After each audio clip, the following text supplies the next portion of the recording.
Good afternoon, everyone. I'm Olivia Meng from Professor Qingyao Lai's group in Stanford Geophysics. Today, I'm going to talk about how thickness of proglacial melange impacts calving dynamics of Greenland glaciers.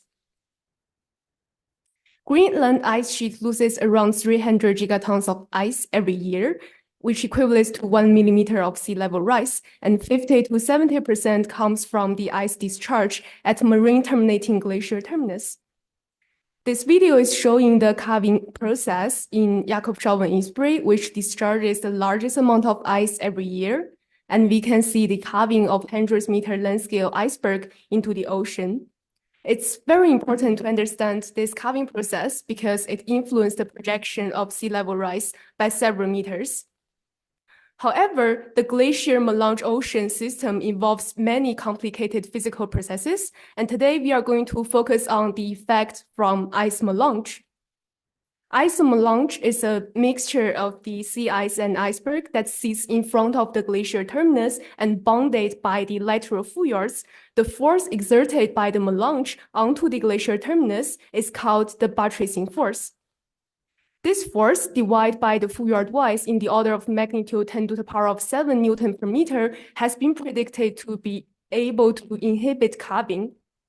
And it's very important to quantify this buttressing force because it serves as the boundary condition for ice sheet models. But there's no field measurements available because it's so hard to instrument remote ice-choked fjords. Before jumping our quantification series, we first combine all the available field data that review the calving dynamics and the melange properties. All the black dots on the top left-hand side is the terminus position detected by a machine learning algorithm published in the paper Zhang et al. This year. And we can see this terminus position evolution for Jakobshavn Eastbury for the past 5 years that advances in winter and retreats in summer. The red lines corresponds to the dates that we have Arctic DEM data available, helping us review the melange thickness on those dates.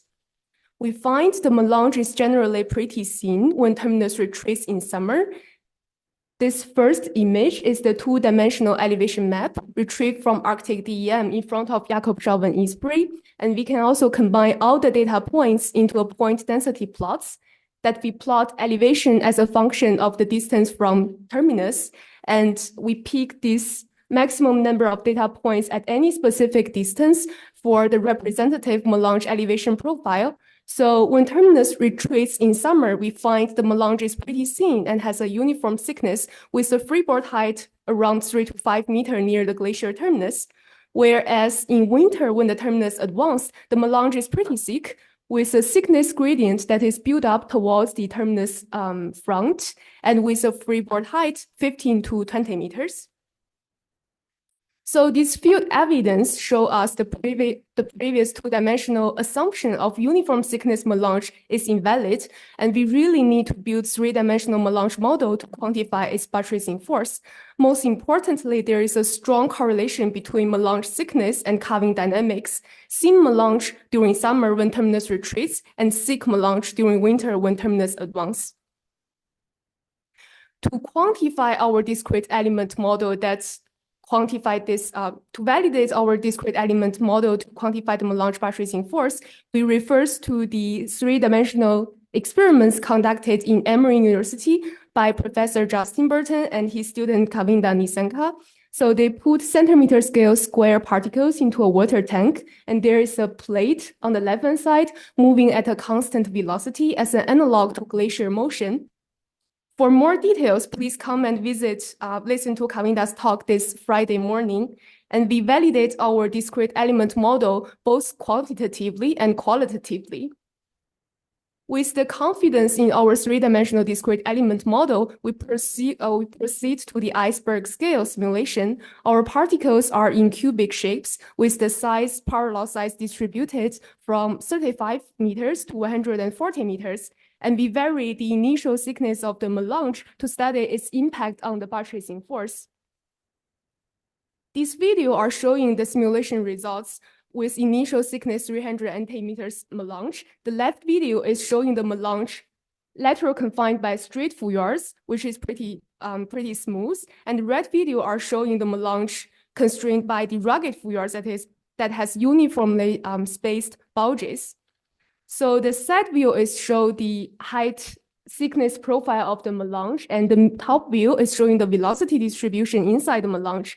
In straight fjords, the velocity exhibits plug flow behavior that particles are moving at a uniform speed, whereas for rugged fjords, we have these stick slip events and also shear bands at the fjord boundary because particles are pretty much stuck there.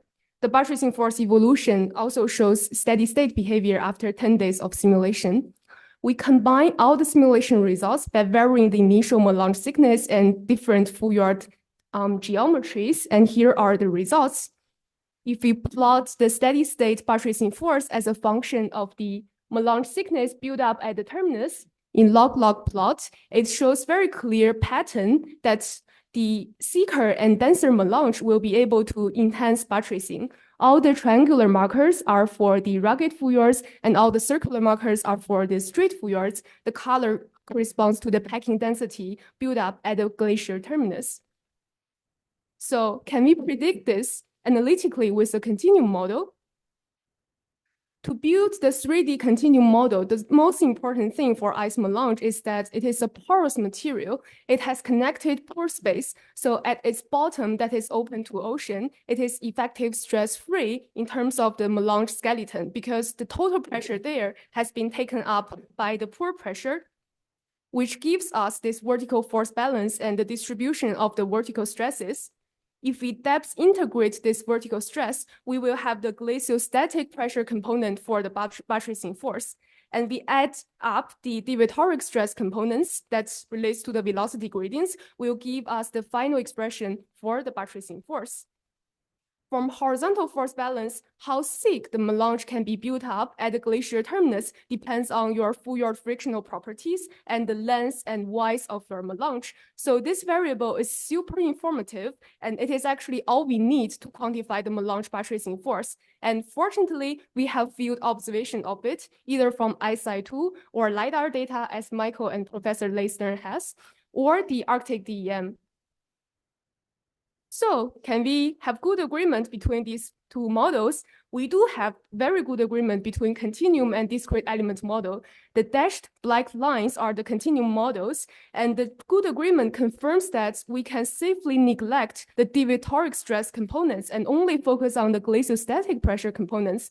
Only with the first component, we can have a very good prediction of the melange buttressing force. This is great news because the viscosity of melange is still an unknown. With this ability to quantify the melange buttressing, we revisit the example of Jakobshavn-Isbrae. We have the terminus position for the past 10 years, and we have 4 Arctic DM available during terminus advance that always show very thick freeboard height at the glacier terminus, and we have 5 Arctic DM available when terminus retreats with pretty small freeboard height. We can do the same thing for 32 Greenland glacier terminus. So they are marked as pendular markers on the left-hand side. There are 32 Greenland termini in total. On the right-hand side, every single row in this plot corresponds to 1 Greenland glacier terminus, and the horizontal axis have 3 values. The first line is the freeboard height that can be directly retrieved from Arctic DEM. The second row is the thickness that can be inferred based on hydrostatic equilibrium assumptions. And the third line is just by using our continuum prediction to give us the buttressing force prediction. And the red dots corresponds to the Arctic DM thickness detected when terminus advance, typically in winter. And the blue dots are the melange elevation when terminus retreats, typically in summer. So from this plot, it clearly shows melange are generally very thick when terminus advance in winter and thinner when terminus retreats in summer, which holds for 32 Greenland glacier terminis. And also the thickness of the melange can vary a lot. So for instance, for Kangerlussuaq or Jakobshavn-Isbrae, the thickness of the melange can vary from 20 meters to 230 meters. The effective buttressing is in the order of 10 to the power of 7 Newton per meter. The takeaway from this work is very straightforward, and I hope I can convince the ice sheet modelers here that the boundary condition for our ice sheet model can be very straightforward and it's a process-based model. All you need is the packing density and the thickness of the Mélange buildup at the glacier terminus, which is the F, the buttressing force, divided by the average width of the Fouillard. And this can serve as the boundary condition. And please feel free to raise any questions. Thank you.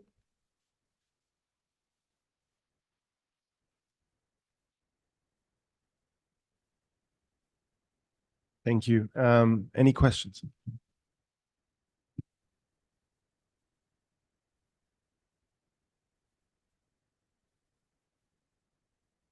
Michael. Olivia, that's incredible. I think we had a conversation before, but I'm curious if you looked more into like the values of buttressing relative to the glacier termini thickness. Yes. Like if a thicker glacier, you know, in a Mélange, like that, yeah. Yeah. So from this plot, we clearly see the threshold for effective buttressing seems to vary from the 32 glacier terminus. And if we divide this buttressing force value by the glacier terminus thickness, that will be the back pressure acting on the glacier terminus. And that is actually the value that influences the calving or not.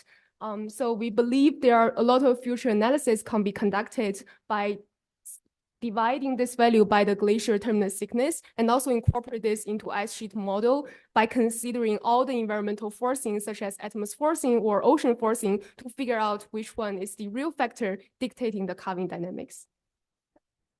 Can I just follow up? Do you have any idea for how much the packing fraction, that number, how much that varies between glaciers? Or so the iceberg are typically in tabular or cubic shapes. Theoretically, prediction, the random closed packing density is 0.6, and the densest it can get is like 0.9 for a jammed cubic granular pack. But we don't have the field observation of three-dimensional packing density of Mélange yet. Yeah. Perfect. Thank you very much. Thank you.